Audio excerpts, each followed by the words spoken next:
House of Usher by Edgar Allan Poe.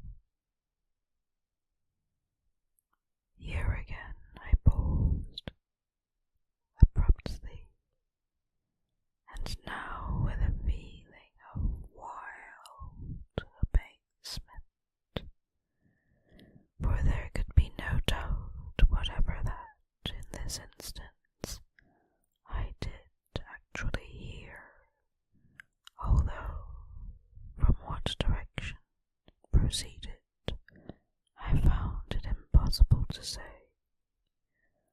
Hello, and apparently distant, but harsh,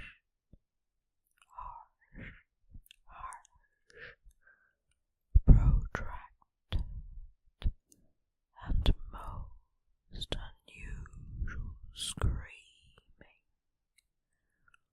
or grating.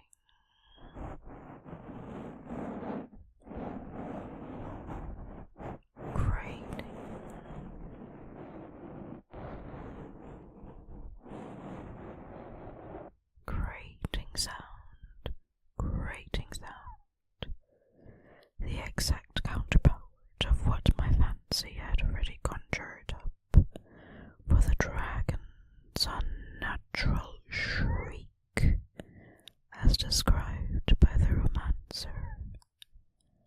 Oppressed, as I certainly was, upon the occurrence of this second and most extraordinary coincidence, by 1,000 conflicting sensations, in which wonder and extreme terror were predominant, I still retained sufficient presence of mind to avoid exciting, by any observation, the sensitive,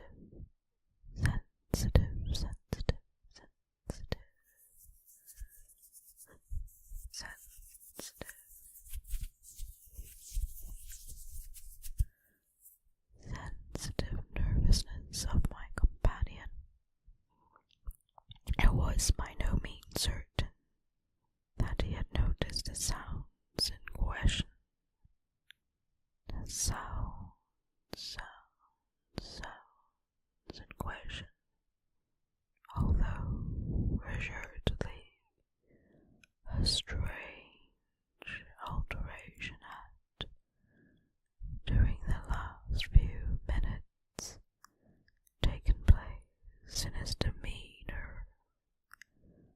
From a position fronting my own, he had gradually brought round his chair so as to sit with his face to the door of the chamber, and thus I could but partially perceive his features, although I saw that his lips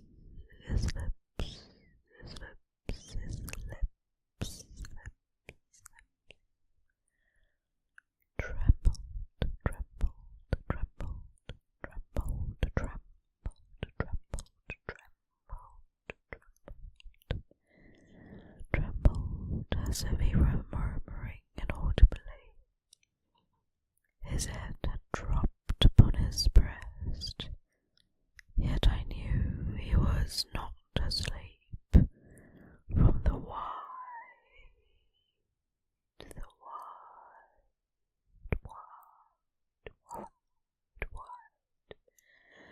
and rigid opening of the eye as I caught a glance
thus proceeded.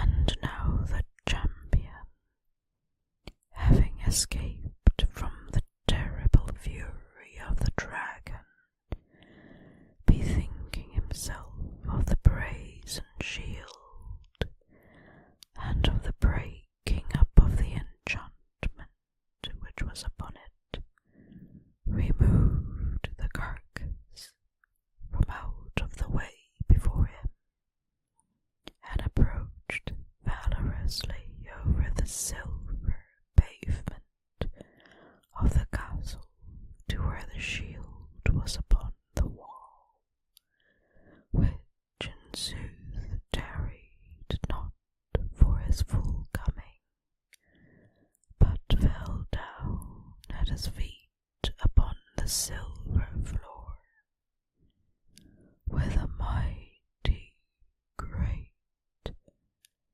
and terrible ringing sound.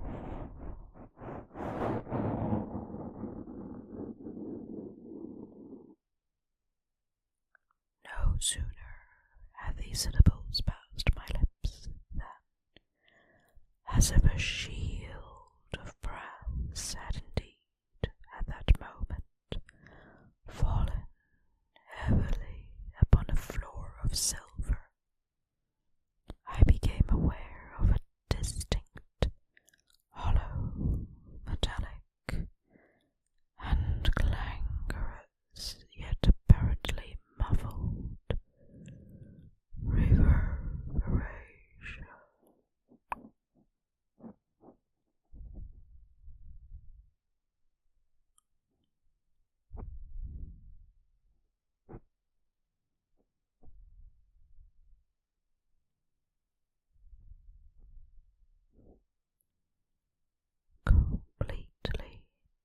Completely unnerved, I leapt to my feet, but the measured, rocking,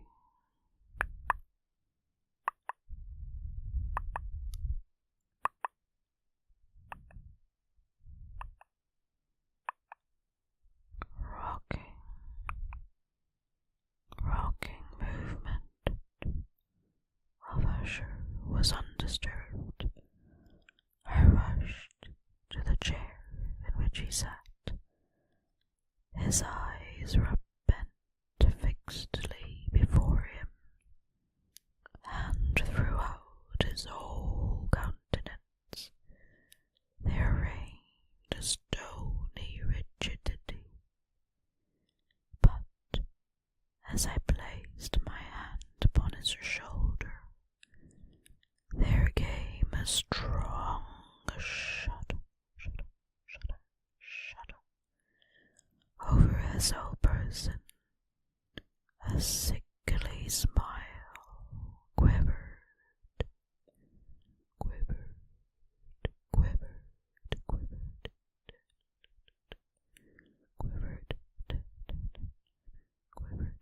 about his lips, and I saw that he spoke in a low, worried, gibbering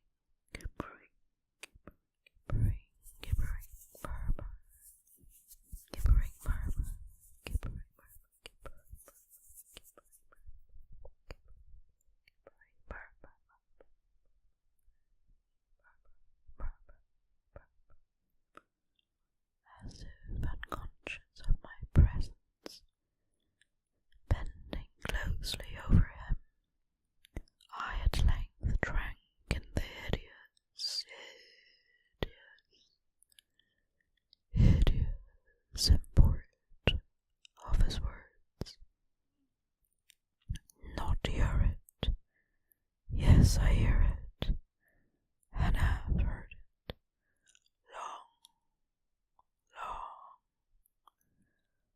Long, many minutes, many hours, many days have I heard it. Yet I dared not, oh, pity me, miserable wretch that I am.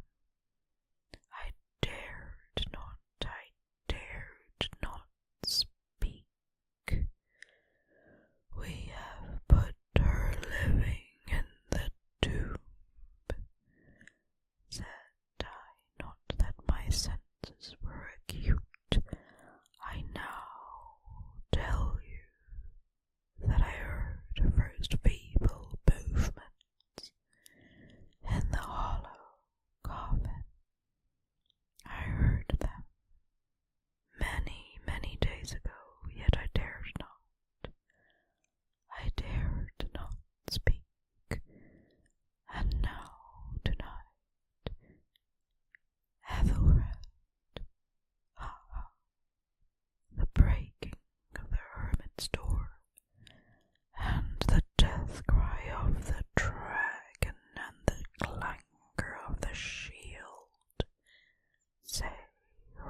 was within the coppered archway of the vault. Oh, whither shall I fly? Whither shall I fly? Whither shall I fly? Fly. Will she not be in here? Anon, is she not hurrying to upbraid me for my haste? Have I not heard her footstep on the stair? Do I not distinguish that heavy and horrible beating,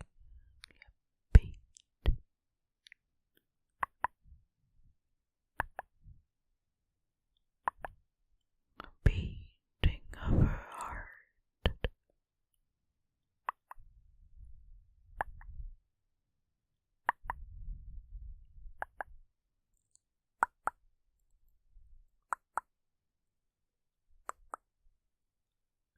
Madman.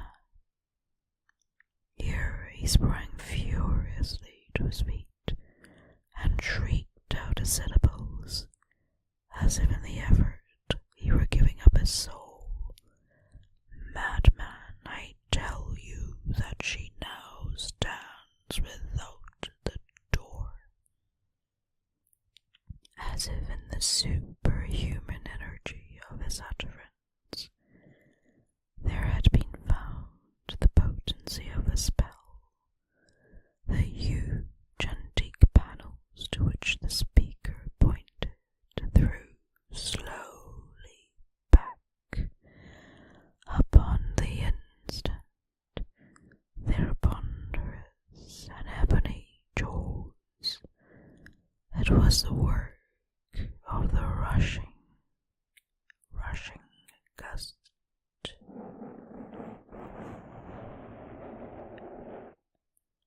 But then, without those doors, there did stand the lofty and enshrouded figure of the Lady Madeline of Usher. There was blood upon her white robes, and the evidence of some bitter struggle upon every portion of her emaciated frame.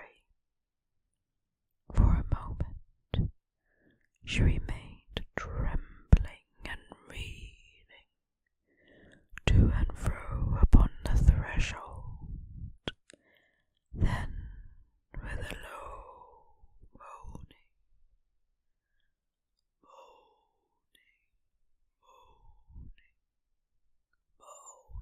cry, fell heavily inward upon the person of her brother, and in a violent and now final death agonies bore him to the floor a corpse, and a victim to the terrors he had anticipated.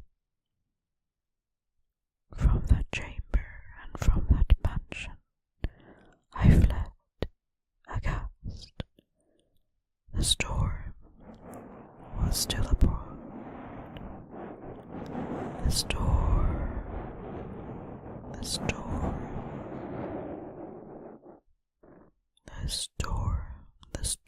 was still abroad in all its wrath, as I found myself crossing the old causeway. Suddenly there shot along the path a wild light, and I turned to see whence a gleam so unusual could have issued. For the vast house and its shadows were alone behind me.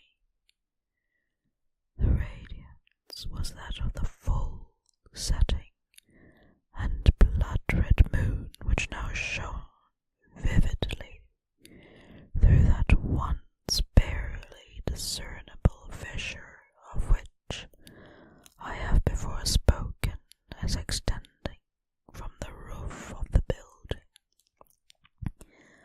in a zigzag